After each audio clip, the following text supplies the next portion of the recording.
کہ تمہاری بیوی پر تمہاری ماں کی خدمت لازم نہیں ہے. یار تم بے شرمو, تمہاری ماں جب تمہاری بیوی کو بلاتی ہے کہ بیٹا پانی لے کر آؤ, بغیر تو تم اپنی بیوی کو یہ مسئلہ بتایا کرو کہ تم پر میری ماں کی خدمت لازم نہیں ہے. کیسے بے شرم لوگ ہیں, غیرت نہیں ہے ان لوگوں میں.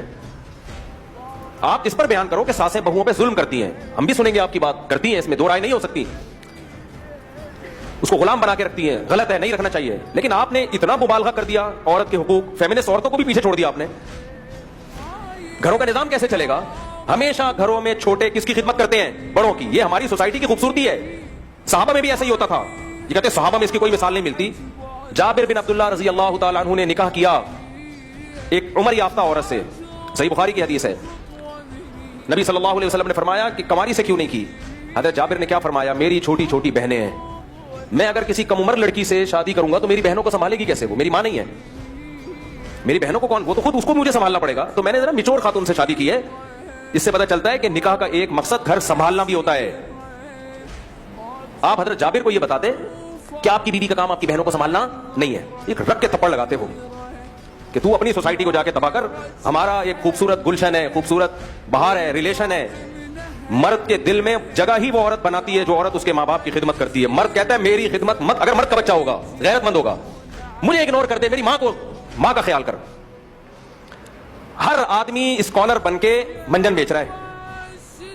یہ ہمارے ملک میں بہت بڑی آفت ہے. جس کی جو فیلڈ نہیں ہے نا وہ اسی میں آگے نکل رہا ہے. جب بھی کوئی ایسا اسکالر بیان کیا کرے نا کہ آپ کی بیوی پر آپ کی ماں کی خدمت لازم نہیں ہے, تو اس کو بول تو اپنے گھر میں اپنی بیوی کو سمجھا یہ باتیں.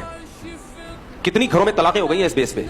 چند اسکالرز کے یہ کلپ گئے ہیں, کتنے پھٹے ہوئے گھروں میں بیگم صاحبہ بیٹھی ہوئی ہیں ہاتھ پہ ہاتھ رکھے, میرے ذمے تمہاری ماں کی خدمت لازم نہیں ہے, میرے ذمے تمہارے باپ کی خدمت لازم نہیں ہے. وہ کہے تیرے ذمے ہے کیا, بچے تو پیدا نہیں کر رہی ہے, ایک ہاتھ سے زیادہ وہ نہیں پیدا ہو رہا, تیرے ذمے ہے کیا؟ پھر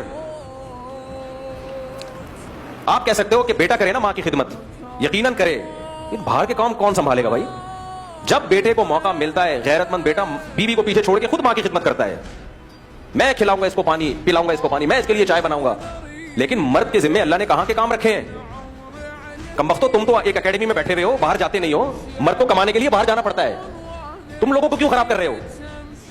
جو سعودی عرب میں جاب کر رہا ہے, جو امریکہ میں جاب کر رہا ہے, جو ہم تو اسی کے قائل ہیں کہ جہاں جاؤ سفر میں بیوی کو ساتھ لے کے جاؤ, لیکن ہر آدمی کے پاس اتنے وسائل نہیں ہوتے. اصل حکم تو یہی ہے کہ ساتھ ہونی چاہیے تمہاری, لیکن ہر آدمی اتنا افورڈ نہیں کر سکتا. صحابہ میں بھی ایسا نہیں تھا, سب نہیں لے کے جاتے تھے. جو غریب صحابہ تھے ان کی بیویاں گھروں میں رہا کرتی تھیں, وہ کمانے کے لیے جاتے, جہاد کے لیے جاتے, بیویاں کہاں رہتی تھیں؟ گھر میں رہتی تھیں. ایسا سوسائٹی کا بیڑا غرق کر رہی ہے اسکالرز. مرد کے دل میں سب سے زیادہ قدر ہی اس عورت کی ہے جو اس کے ماں باپ کو, وہ شادی کرنے کا ایک بڑا مقصد ہی یہی ہوتا ہے بھائی. لڑکیوں کو باغی بنایا جا رہا ہے. آپ بھی کریں خدمت, لیکن باہر کے کام اللہ نے کس کے ذمہ لگائے ہیں؟ مرد کے ذمہ لگائے ہیں.